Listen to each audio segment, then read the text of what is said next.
Welcome to Everything Co-op, bringing you information on how cooperatives can help improve your quality of life. This show is being sponsored by the National Co-op Bank, NCB. The NCB is dedicated to strengthening communities nationwide for the delivery of banking and financial services for the nation's cooperatives, their members, and other socially responsible organizations. For more information on the power of community ownership, visit ncb.coop. That's ncb.coop. Now stay tuned for your host, Vernon Oakes. Good morning, everybody. This is Vernon Oakes. Welcome to Everything Cooperative. You know, this morning we wake up again to this coronavirus situation, and it's changed our world.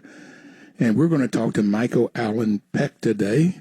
Just a quick on Michael. He has worked in the military. He's worked on the Hill. He started several companies. He also worked for Mondragon for 20 years, which is a town full of cooperatives. Didn't want to spend a lot of time on his history, but wanted to give you a sense of his background. When you look at it, if you add up all of the years, you would think he's over 100 years old, but he's not quite there yet. Good morning, Michael. Good morning, Vernon. I am over 100 years old, but don't tell me that. Okay, well, you don't look it. Okay, Thank you. Thank you so much. You certainly don't either. Thank you. So, Mike, is there anything else you want to add to your background? I just wanted the people to have a sense of who you are as you talk about these bold ideas that we're going to talk about today. Just that I'm part of something called the One Worker, One Vote movement. And a lot of these ideas come from that movement. And I would think you're 20 years with Mondragon? Yeah, certainly I'm a Mondragon trained person. You can certainly say that.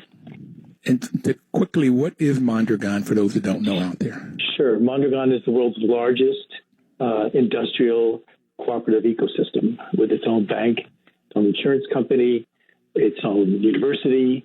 It runs under the One Worker, One Vote mantra, democratic capitalism, extremely competitive, kind of big, between 12 and $14 billion in sales, depending on the exchange rate, in companies all over the world, making everything from car parts to bicycles, to furniture, to medical supplies. An amazing ecosystem where democratic capitalism is practiced organically from the bottom up. What is democratic capitalism? Democratic capitalism is capitalism where people have an opportunity to ownership, run by one worker, one vote, voting and representation, decision-making, agency. We basically say a voice, a vote, and an equity share. A voice, a vote, and equity share. Yes, sir. Okay. A voice, a vote, and equity share. Yes. Okay. So now we're in this coronavirus situation. I wanted to get there quickly. So you've said to me in the past that there's no going back. There's no going back to the way things were. What do you mean by that?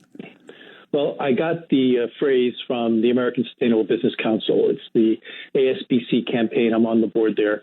There's no going back. And I think it draws a clear line in the sand that, COVID-19, like the previous AIDS, SARS, and other pandemics, they brought out the fact that infection traces the routes of inequality, that the pre-existing condition of many countries, including the United States, is one of embedded inequalities. And these inequalities produce the lack of response, failed response, mixed messaging of the response, and who suffers the most first at the response. And we're all aware of what's happening, where our frontline healthcare, home care, and emergency response workers have to make some sort of crazy Hobbesian choice. Do they save others at the risk of their own lives? These are choices no one should make. We have people in frontline communities having to decide, do they try for health care or do they try to get some food? We have so poorly prepared our society to meet this pandemic equally that what we're seeing now are the fissure lines of a society torn apart by its pre-existing inequalities. So what are some of those fissure lines? I'm sorry, Vernon, say that again. What are some of those fissure lines? You said the fissure lines of inequality. Yeah, I would say the lines where you can see the cracks, the fissures appearing in the service, all the inequalities, starting with income inequality, platform monopolies, climate change, the financialization of America's economy, the fact that we run on a society, a political society where one vote equals $1 and you can purchase the best government money can buy, redlined and environmental injustice, underinvestment in America's infrastructure, the crumbling bridges, roads, airports, the rural broadband, missing in action in rural America when we need it most. How are we going to practice telemedicine and telehealth when people don't have broadband access? Right to work laws in states which really allow people to work more for less, don't allow people to collectively bargain. The fact that poll after poll shows that Americans everywhere view the status quo as rigged and not working for them. And imagine if they viewed it as rigged and not working for them before the pandemic. Imagine how they think of it now. So those are the cracks that are now becoming crevices and fissures that I'm talking about. So these cracks and crevices is what we African Americans and Latinx folks have seen and lived all of our lives. That's true. So we know it extremely well. We lived it extremely well. I mean, every day when we walk outside, we know we can get hit by racism, and we can get hit and then when you look at, and this is what I get you're talking about with these lack of, you call them fishery lines of inequality. When you don't have money or you get paid less for the same work than perhaps your white counterparts, then you can't afford health care. You can't afford nutritional food. You can't afford insurance. And you've got to decide, as you said, do I buy food or do I buy medicine or do I go to the doctor? And all of these things tend to lead to poor health and less life.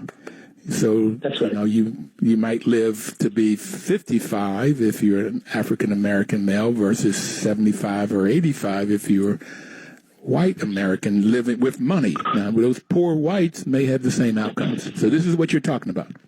This is exactly what I'm talking about, Vernon. I'm talking about the fact that the insurance companies have known for years, the actual actuarial tables show that demography is destiny. Where you live determines how long you live, and we have differentials in this country depending on economic class of about 10 years between different kinds of populations. I mean, it's truly horrific. And what the virus has done is it's put a magnified lens on this issue and brought it up to greater public scrutiny. So now we can watch it in real time as people around us die. And the interesting thing about this virus, there's no good thing about this virus. People say, well, let's talk about the good things. I don't see any good things. But the interesting point of this virus is that it moves through the air. So it touches people from royalty to CEOs to poor people. But if you look at the incidence of who gets hit first and most without remedy, it's the people of the economic class structure. And that's what we have to solve, because we're turning to those people to put out our fires, to man our hospitals, to provide emergency response, to pick the vegetables, to people the grocery stores, to do all the incredibly important jobs that society depends on. And most of the time, with the exception of some, more advanced professional communities, these people are working on minimum wage and maybe a little bit more. So when you're asking people to risk their lives to do their job, how can you justify that with a minimum wage? I think that, again, one of the interesting things about this virus is it's going to cause a massive repricing of what labor is, the labor that society needs so that it can function. And we've been in such a vertical world in this country for so long that the kind of labor at the bottom of the economic paycheck chain turns out to be the labor we most need. And you can tell when you have sort of these mixed communities telecommuting, and the people that are doing the work are talking on their phones while they're, unloading the storeroom, and the people at the top are talking about their second house, somewhere obscure, and it's just cosmically unfair. So vertical, that's up and down, right? That's right. This is all about flattening the curves. That's right, Brian. Just like they say, social distancing allows you to flatten the curves. Same thing we need to do economically. So I just want to get this vertical piece straight in my head, and is that the people on the bottom of this vertical are what turns out to be the essential workers for life. They don't get paid very much. And you said minimum wage. I say minimum wage or less, or the minimum wage in some places maybe $7 or $8 an hour, and they can't even live on that. Even at $15 an hour.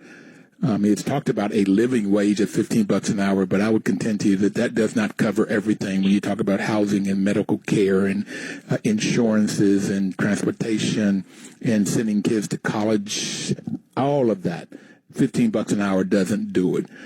Minimum wage doesn't do it if people get paid minimum wage. And these are called the essential workers. So it's like, how do you pay essential workers essentially? How do you, and this is what I hear you saying, that we've got to, what did you call it? We've got to change this massive changing of our labor laws. We have to understand that poverty is the most expensive condition to be in. Poverty is the most expensive because every day you put your life, your family's life on the line. I've heard people say, well, the poor people, ... Most of the people that I know, and we work with a lot of them in our movement, they are extremely hardworking. They're working 2 to 3 jobs to meet ends meet. These people are incredible, and now we're seeing how incredible they are by the kind of work that they do, which turns out to be the work most needed to keep this country functioning. So it seems to me, let's bring them to the nation's bargaining table and let's renegotiate their deal. I grew up in Bluefield, West Virginia, in Appalachia, and I saw poverty firsthand, and it was working poor. As you said, most people had a job or two, but could not make ends meet, is what my mom called it. Would borrow from Peter to pay Paul, had more month than money. All of these kinds of things was talked about, and it didn't make any difference, black, white, yellow, pink, or green. It didn't make any difference on this level. So, yeah, and it's exactly what you're talking about. I remember my mother being hurt when somebody broke a window or something because they didn't have money, a flat tire, those easy, basic kinds of things did not have. Mike, we've set the stage to begin to talk about, we can talk about this some more, but I really want to get into talking about what kinds of things can we do to make changes, particularly during this pandemic and then afterwards. But we're going to take a break first and then come back and talk about, if you want to talk more about this, you've got some more to say, we'll talk about that. And then we want to get on to talk about what we can do now and in the future.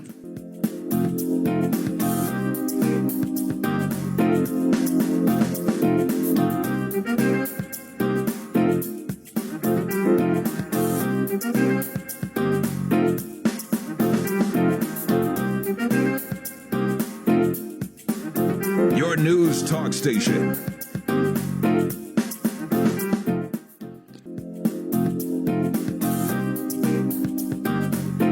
Information is power. That's why WL is a great partner for this program, Everything Cooperative. We're talking to Michael Peck today. This is Vernon Oakes. We've just talked about the problems in America, why things won't go back the way they have been, because we can see it's taken a blanket, this coronavirus is taking a blanket off racism and inequality in America. It's really taken the blanket off poverty, however poverty looks, whether it's Native Americans, poor whites in Appalachia, poor whites anywhere, blacks, Latino, it doesn't make any difference. Wherever this inequity started, 47% of Americans, Michael Peck, would not have $400 for an emergency. If emergency came back, half of America would not have it, and that's all people. All genders, all religions, all political stripes. So it's all down there. So how to change? You talk about changing the domestic direction. So let's talk about that and then go into global. So what do you suggest the changes in domestically? Sure. Well, first, Vernon, I'd like to start with the concept of resiliency. The concept of resiliency. The concept of resiliency. Before COVID-19, people would talk about sustainability. Now they talk about resiliency. But resiliency is a comparative advantage for cooperatives. And we have lots of metrics and proof that, during the up times, cooperatives compete favorably. They compete in the upper quadrant. They may not always be the best in class, but they're near the upper strata when they're going on all cylinders. But when it comes to the downturns, then cooperatives are at the top of the list. More productive, more competitive, we keep our people, and we're more resilient. So when we talk about how to flatten inequality curves, we have to talk about restructuring the country. And if you have a particular kind of business that is more resilient, when resiliency is now the COVID-19 investment algorithm of choice, we have to look at companies and say, well, wouldn't society be better?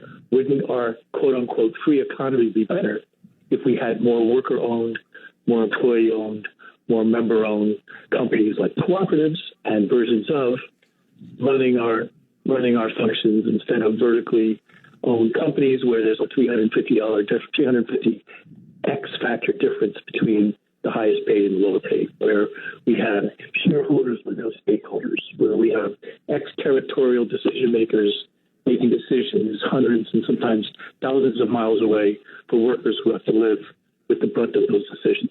Can't we do better than that? Can't we do better than that?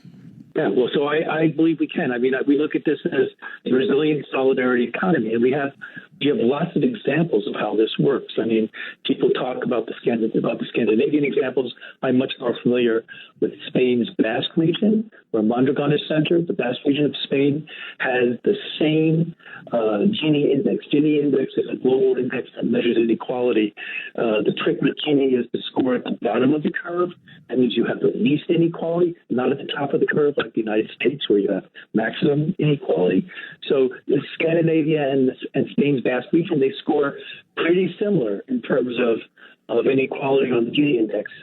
But when you get businessmen in the room and you talk about the Scandinavian countries, they love the good parts, but they walk away from the table when you talk about the tax structure. Well, Spain's Basque region has a tax structure that's much more comparable to U.S. coastal states. And so there's a good argument to be had that there are regions in the world that manage to have a comparable tax structure, but much better inequality ratings. And the Basque region also has a universal basic income where they guarantee a certain amount of income coming in, similar to what we just experienced in the stimulus check to some degree, happening every month, so that families know that they don't have to make those Hobbesian choices between healthcare and food. In the Basque region, healthcare is a right.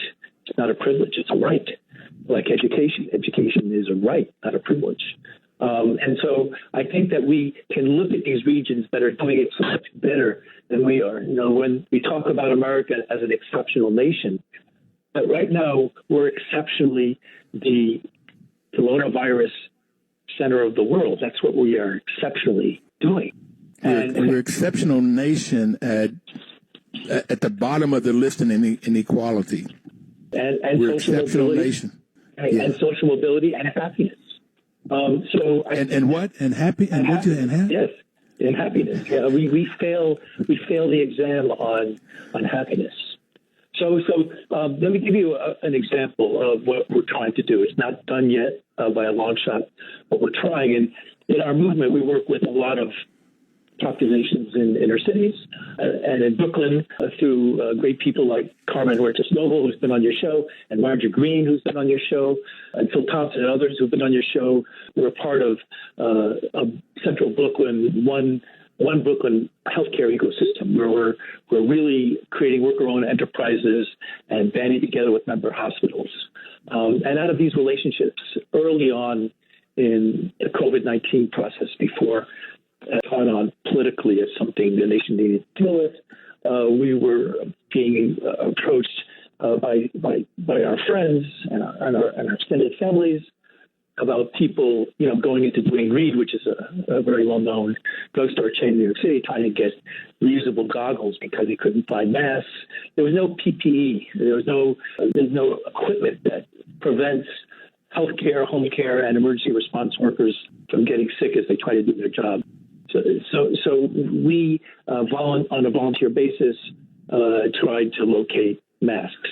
And out of that situation, we came up with a couple of values about it, that people had to do this on an individual basis, that the institutions were incapable of doing it, certainly, failed by the federal government. So we came up with the idea that what's needed is massive systemic change. And a whole bunch of volunteers got together, American Sustainable Business Council, Cafeterias USA, ourselves, others, and we've created a concept called the People's Rising Sunshine Exchange, which is a domestic example of a dirty portal that is designed to be a worker and member owned and governed, values-driven micro exchange to allow these frontline healthcare, home care, and emergency responders to purchase up to 10 masks a week through a very simple payment process that will help us distribute these on time so that as these people are going to their next watch, the next duty station, they know they have a couple of masks in their pocketbook or in their briefcase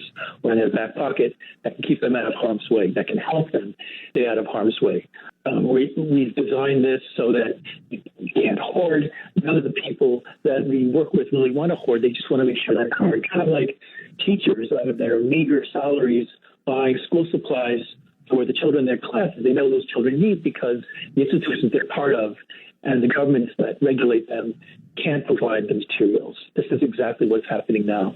And it's an iterative process. We're not at the solution stage yet, but we're getting there.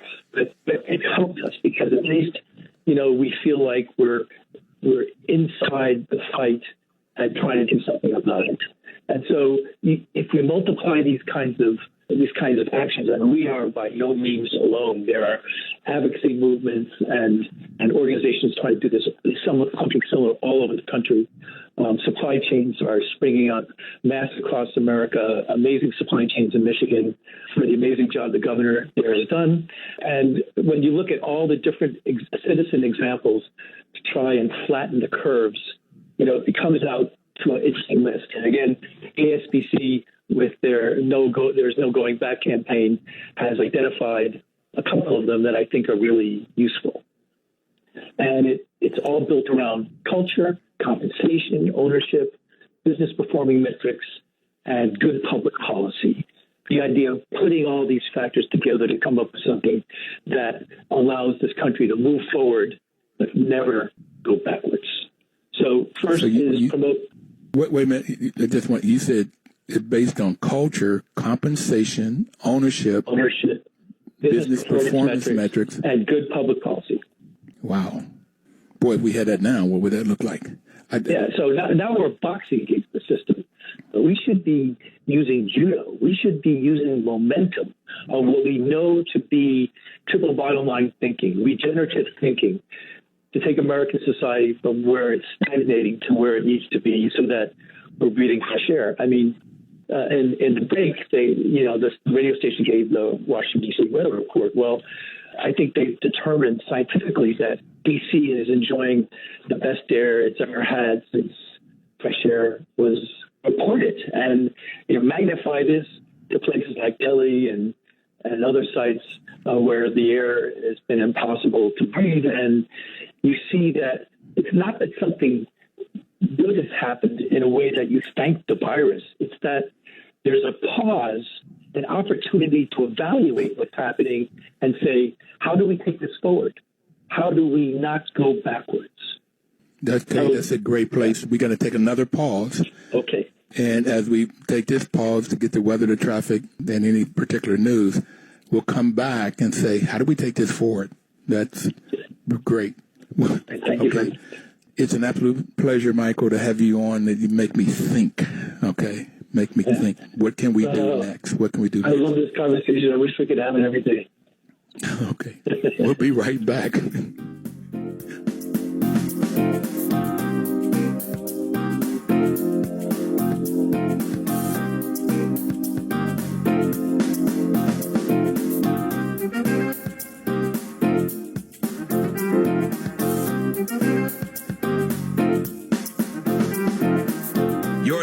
talk station.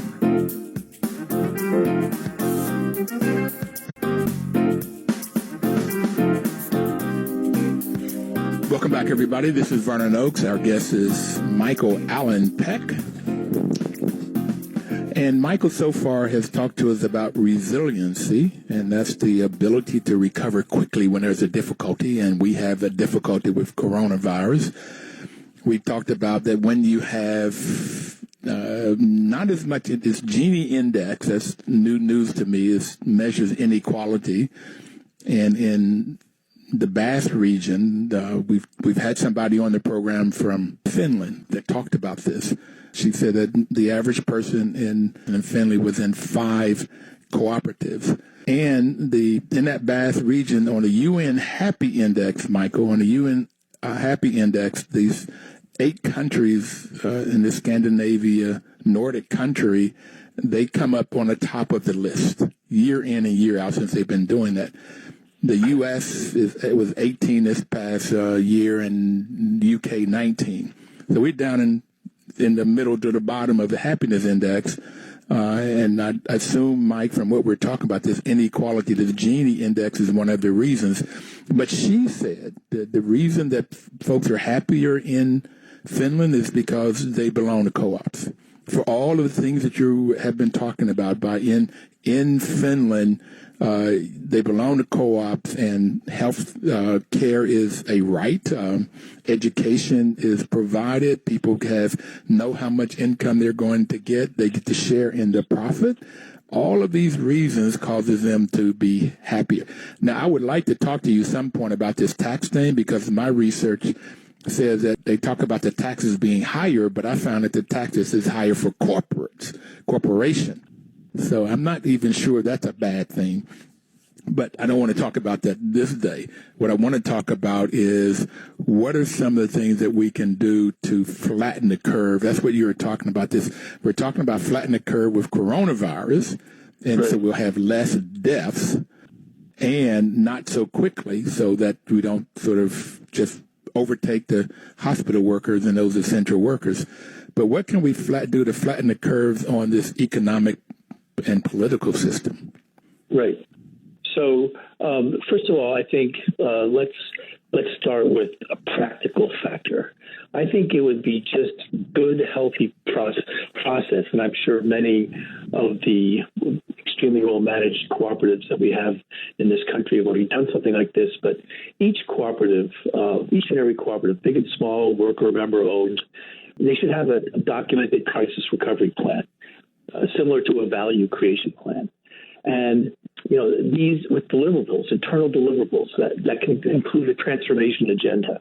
And what are the next steps to better values, adopting to new customer behavior, a new competitive landscape?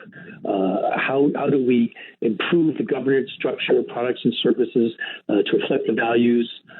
All sorts of tactical roadmaps, talking about anything from pricing, customer acquisition, everything that could possibly be changed by the new pandemic economy and what it's going to be. And it's not just the clean air or the supply chain differential or the relationship between traditional worker classification that now needs to be totally upgraded. It's about how do we infuse concrete solidarity into the American economy so that it becomes much more regenerative and much less extractive. And by that, I mean, what are the shared platforms, shared purposes, shared values, shared results that we can structure into this economy so that it's more representative, it's more resilient, and it's less punitive on an economic class basis. And, this starts with leadership. And 7 years in the military taught me one solid factor. There is no substitute for leadership by example. And if you don't have leadership by example, then really there's no other kind of leadership. And so Thomas Friedman had a great piece in the New York Times a couple of days ago. He was quoting something that said the true antidote to fear is hope. It's not optimism. On the news channels and the media, we see all these preachers, these economic Showtime preachers talking about optimism.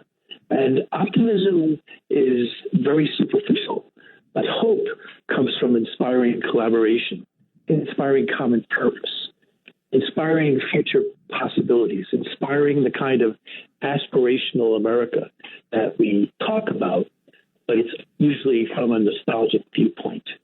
So I want to start first hearing our leaders talk about hope, not optimism. And the second, in addition to truth and hope, what people actually want in a leader, even a charismatic one, is humility. Because humble leaders actually make themselves smaller than the moment. Because they know that they alone can't fix everything. They need to create a team.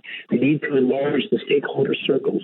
They need to reach out for people who are better at solving certain things and create space for others to join them.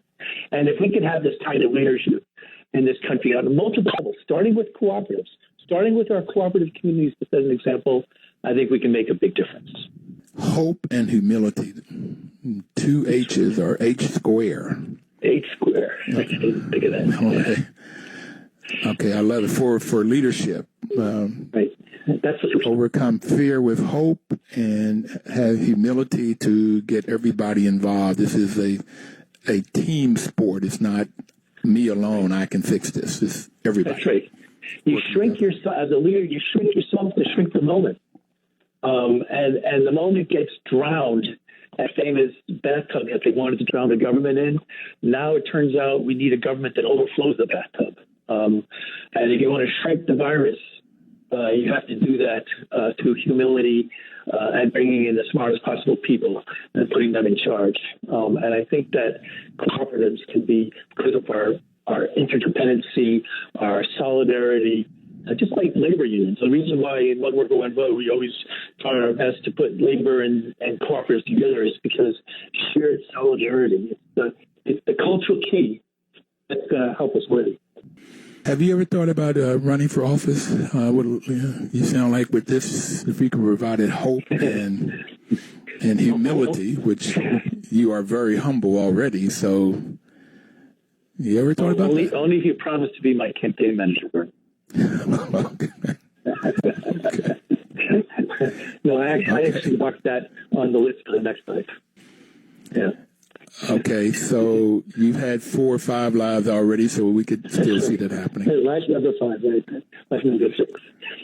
So the second step, are we ready for the second step? Mm-hmm. Yes. So the second step is to go big, go long.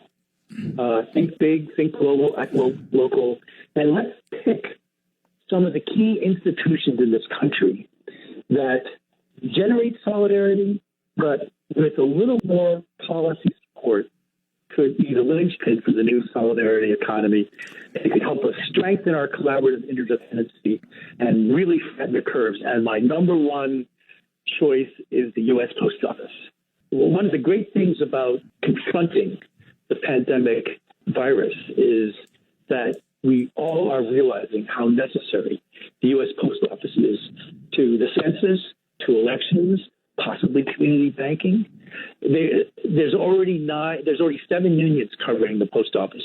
I think there's 9 collective bargaining agreements. One of my labor friends will quickly correct me if I'm wrong. For about 550,000 employees, it's already unionized. If we could come up with a union co-op model where the workers would actually own their own enterprise, keep it the public-private partnership that it is, but make it independent of all, the kind of bad treatment they've got from the U.S. Congress and all the administrations, playing football with the post office when the post office needs as much support as we can give them because they are the key to supporting us to help us during moments that we now face. I also am a big favor of transforming privatized prisons and hospitals and making them community and stakeholder owned, operated, and governed as maybe shared services cooperatives. I think. Wait, hold on a minute. Okay. I want to go back before you go to the hospitals and the penitentiaries. I see my postal carrier every day. It's a lady now. The guy that used to do it retired, and every day she comes, and she used to have this great big smile when you see her. Now, when she comes in, she's introvert. She's inside herself. She's no smiling, and she delivers the mail every day, whether it's priority mail or everyday mail. And, used to speak and play back and forth. No, that's not there anymore. She is a real essential worker. And because she's out here delivering the mail, she's putting herself at risk. Right. And her family at risk. Right. And I have a sense she's not getting paid for that. She's not getting paid hazard pay or anything for doing this essential work. That's right. So you're recommending that would become an owner business where these employees like her would own that business. That's right. They would be worker owners. It would be the largest cooperative in the United States.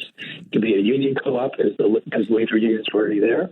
And we have lots of successful union co-ops.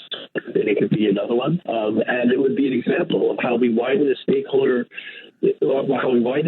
circles, how we equate risk with reward, and how we use the rising tide of ownership where everybody has a vote to, not only to tread, but to, survive the waters of the flood, the pandemic flood that's threatening us. And so I think, let's take a good, hard policy look at the institutions that are emerging as vital to our national survival and existence. And let's honor them by honoring the workforce and giving them the independence and the ability to create wealth and have more opportunity and more agency by allowing them to be worker owners of their workplace. Only about 10% of Americans now own a part of the workplace they're in, and that doesn't even include, the gig economy workers, the 1099 workers, the undocumented workers, the underemployed workers, the temp workers. I mean, for a country that prides itself on ownership, we are severely underrepresented in terms of the percentage of owners of our workforce back in the country. And so we need to. And did you say that was 2%? What percentage? Less than 10%. Less than 10%.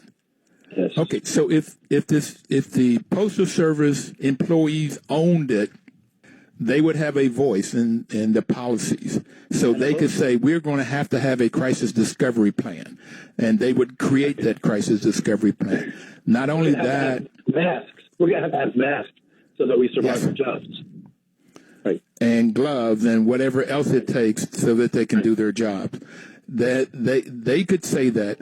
And the thing that I like about co-ops is they get a salary and they get to share in the profit. That's it. Okay. And they then say that the top person can make no more than 5 times the bottom or 4 times the bottom, not 350 times the bottom. And that's so right. That you have the equity you're talking about. And what you end up getting is people with social and financial wealth.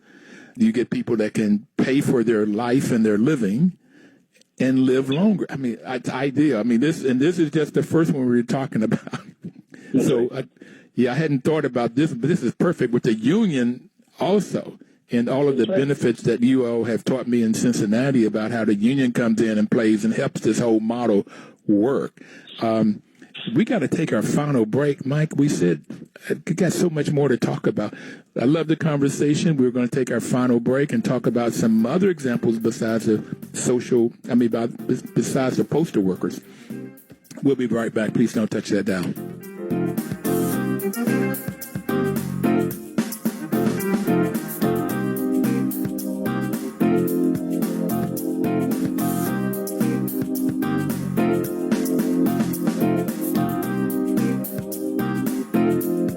Your news talk station. Information is power, and we're giving you information about the coronavirus and some solutions to it through the cooperative model. The National Cooperative Bank has sponsored this program now, Michael, for 6.5 years, and we're only going to be on a month. That was our original plan. NCB's mission is to support and be an advocate for American cooperatives and their members, especially in low-income communities. And this is what we're talking mainly about, our low-income communities, where there are working people like my father on the railroad or my grandfather in the mines, or people that are carrying mail, or people working in hospitals, people working in grocery stores. So low-income communities, by providing innovative financial and related services. And so that's why they make a great partner for this, to help us to brainstorm on how we can come out of this as a much better society than we went into it. So, Michael, we talked about the post office, and that's an ideal one to look at. You started to talk about hospitals and penitentiaries, jails. So you want to go talk about those next, or any other examples? Sure. What I'd like to do, Vernon, is I'd like to just go through a list of some of the sectors in the country that could be cooperativized and put into the public arena in a more egalitarian and productive way. And then I'd like to talk about some of the key principles going forward that we should put in place to restructure the economy. So Voltaire, that 18th century French philosopher, he said, if you build prisons, you'll find prisoners to put in them. And that's what happens with our privatized prison industrial complex. When the motivator is profit making, there's all sorts of rules that get distorted to put people in prison and keep them there because shareholder value. But if you drew a wider circle around that prison so that it was this new stakeholder economy concept, and the stakeholders were the inmates and the families of the inmates and communities of the inmates, and the shareholders were still the investors in the prison, and there was some sort of equal representation in terms of voting rights, you could bet that the emphasis would be put on getting people out of prison and rehabilitated into society in the best possible way, as opposed to keeping them in prison. And so we see once again how the distorted extractive economy really changes the outcome for the worse. So it's not just privatizing the prisons and hospitals, it's turning them into cooperatives so that there is a voice and equity share when possible. And they could be operated and governed as shared services cooperatives, and we will produce much better societal results. And the money saved is like money earned. Same thing, a different spin with the new utilities, what I call the private monopoly social media platforms. These now are becoming fiefdoms that govern every aspect of America. And for people concerned about the imminent, or some would argue already here, surveillance economy, the only way to protect your data and your privacy is to have a stake in the decision-making process about what these platforms do, how they're governed, where the revenue flows go. And so there should be some serious talk. And I know Senator Warren and others have thought about this a great deal. We should encourage this kind of enlightened public policy because this is now becoming a bridge too far. And the same with conventional utilities. We have a great example in our rural electric cooperatives. If you were in Flint, Michigan, and you cannot tell me that if the Flint water utility, the municipal water utility, was stakeholder governed and owned, that the people in Flint would have gotten that lead poisoning. There's just no way that would have happened because they would have been on top of every executive decision, every process maneuver. And they would have represented the people on the committees running the Flint Water Mutual Cooperative, or whatever you want to call it, would have been in charge of what happened, and they would have not allowed their own people to be poisoned by lead. So, okay, I want to stop you a second, Michael. I want to stop you to make sure that people understand this. I've gotten it, but when you talk about the stakeholder-owned water utility, you're talking about the people that live in the homes. Those people, like the rural electric, the people that live in the homes own that water utility. So if the people in the homes own it, the people that drink it own it, they would be responsible for creating policies so that they would not have allowed this lead to come down their pipes. And if they found out there was lead, they would have gotten fixed much sooner so their kids would not have ended up perhaps brain dead from lead poisoning. Right. So that's what I'm hearing you say. That's exactly what I'm saying. I mean, for a country that believes in checks and balances from a constitutional perspective on down, worker ownership is a check and a balance. It's a way of holding functions and entities and monopolies accountable. And so creating a shared service cooperative, I'll give you a Mondragon example. Mondragon, in the Mondragon cooperative ecosystem, they have something called Eroski, which is the second or third largest retailer in Spain. And what happens is the worker owners of Eroski own and manage and govern the workplace, but the consumers of Eroski have an ownership stake too, and they express that ownership through the foundation, which decides where to place the profits in the local communities where there's an Eroski store. And so there's a beautiful self-fulfilling virtuous cycle that allows shared practices, solidarity, and a socially comprehensive solution on each dollar of profit that gets generated by a mutual effort. And so the society rises together, solves the problems together, and there's not this us versus them zero-sum mentality that all of America now is contented with. So that's why when we advance the cooperative principles, when we advance cooperative structures, and now there's many different kinds, including new hybrid kinds coming online. When we advance this, it's not because we're trying to push something that has a particular vested interest. It's because more profitability, more resiliency, better social outcome, better civic outcome in terms of creating solidarity, having people in their workplace practice to vote, make sure that when they're voting for political elections, they show up to vote. The American voting indice is one of the worst of all democracies. This is something that's got to change, because if we don't vote, how do we practice our democracy? If we don't practice our democracy like any other muscle, it atrophies. And so these have become what we call self-fulfilling prophecies or virtuous cycles that we need to reintroduce back into society. And why do we need to do that? Because the coronavirus has shown us where all the cracks are, where the radiation is coming from. Lincoln said a house divided by itself cannot stand. Poor people risking their lives to help other people that are well off live comfortably in the face of great danger produces an unsustainable society, an unsustainable social equation that will fall apart on its own accord. And unless we want to avoid that outcome, we have to restructure. And we have to restructure from the bottom up, because leadership is by example, but all growth that is sustainable and resilient is organic. Thank you, Michael. We only have a couple more minutes to go, and I just going back to these prisons as an example, but it's all utilities that I never thought about that the prisons would be owned as a cooperative. I love that idea. I thought in Italy and Puerto Rico they have cooperatives inside the prison, and I like that. But this is just great, man. What would you like to leave people with? We only have a minute or so to go. So I'd like to lead, first of all, by thanking you, Vernon, for who you are and what you do. The second thing I want to say is that the whole philosophy of flattening the curves are about reimagining, designing, launching, and scaling virtuous cycles. This is the opposite of trickle-down. Right now, the United States is a country built on trickle-down.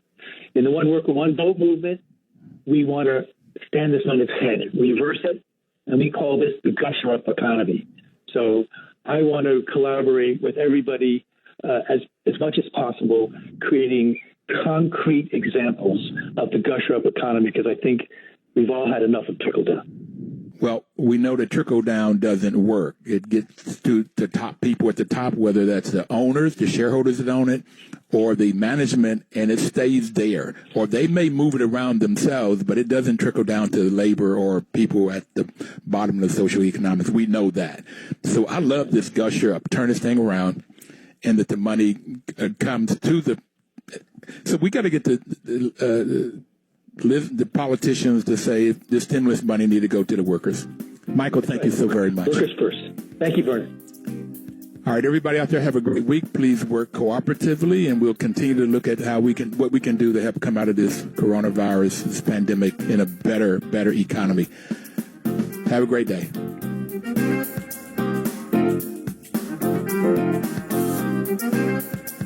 Your news talk station.